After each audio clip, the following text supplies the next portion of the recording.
Hey everybody, it's Jason Blaha here. I'm just sitting here drinking my morning coffee. Getting sexy as hell while I do it. Alright, so my channel got invaded by carnivores the other day. I ended up removing all of them. I tried to reason with some of them, but I found they were unreasonable. And this kind of brings up the point, people are like, why have you gone so hard on this community? And the reason I have gone hard on this community is because they have previously invaded my channel for promoting carbohydrates. I have come to realize, and this, when they did this is a perfect example of why everyone has to push back. Because as a demographic, they're, number one, extremely scientifically ignorant.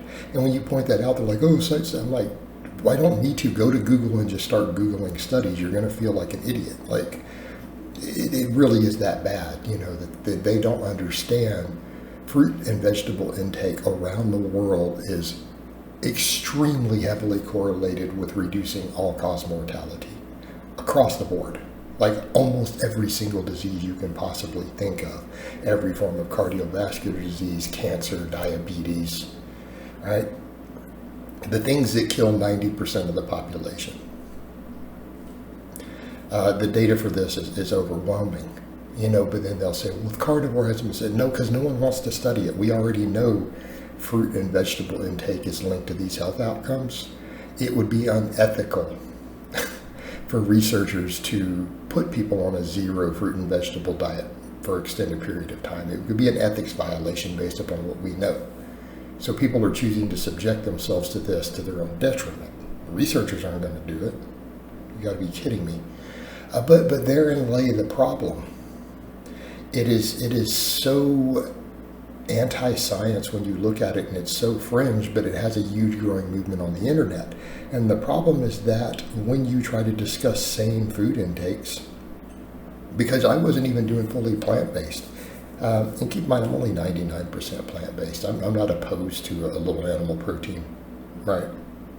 Really not. I don't have an ethical issue with it.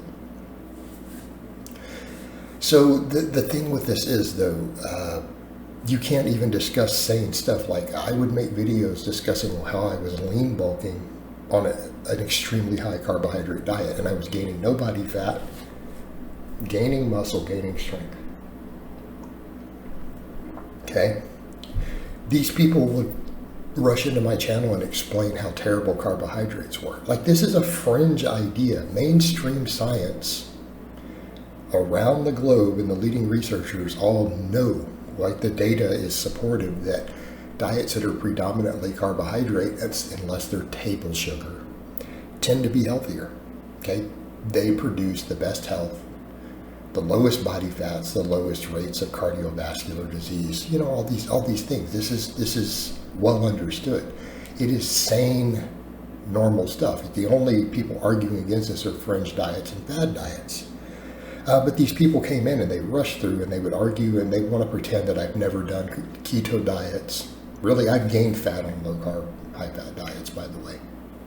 Me personally, and you people have watched me do it in real time. So, again, nonsense. They would attack my loose skin. I'm like, I've lost over 100 pounds of body fat. This is not, you're not helping your case here, guys. But again, it was just fringe nonsense stuff over and over and over, talking about, well, this is the way humans ate millions of years ago.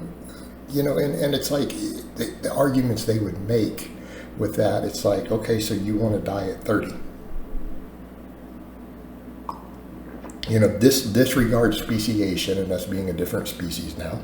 Because a species doesn't exist that were super carnivores. They only lived to 30 years old. Maybe 40. I'm 47. I don't want to be dead at 30. Let's have some common sense, people.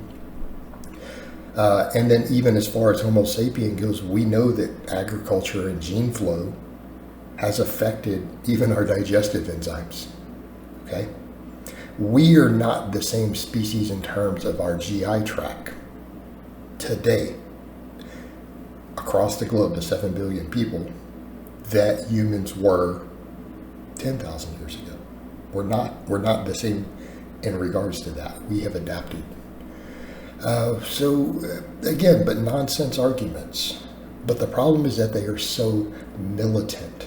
Like, they come in and attack, and it's like when you're discussing rice or fruit or perfectly healthy, normal foods, not even addressing these people.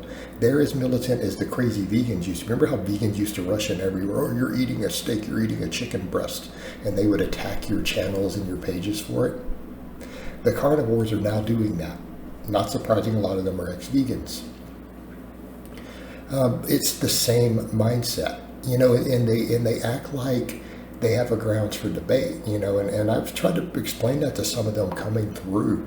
You have no debate. Meta-analysis all over the world, tons of studies on fruit and vegetable intake. You can't counter. If you have no counter for that, you don't get to enter the debate. Like and they're like, we're using a logical fallacy, you're poisoning the well. And I'm like, logical fallacies are irrelevant. You people are the flat earthers of the nutrition world. No one takes you serious, right? Nobody takes them seriously. They're a growing crazy movement because of ignorant people. The people who endorse it generally have very little knowledge of biology. They're usually conspiracy theorists, okay? They are the flat earthers of the nutrition world. And there's no reason to take what they're saying serious simply because they don't have data. Again, we can go look at studies around the world on again, the intake of these things. They have nothing to counter that. Enormous amounts of epidemiology. Then we get into metabolic ward stuff. That's a whole other topic. They'll argue you can't use epidemiology. Yes, you can. Because that's where you look for correlation.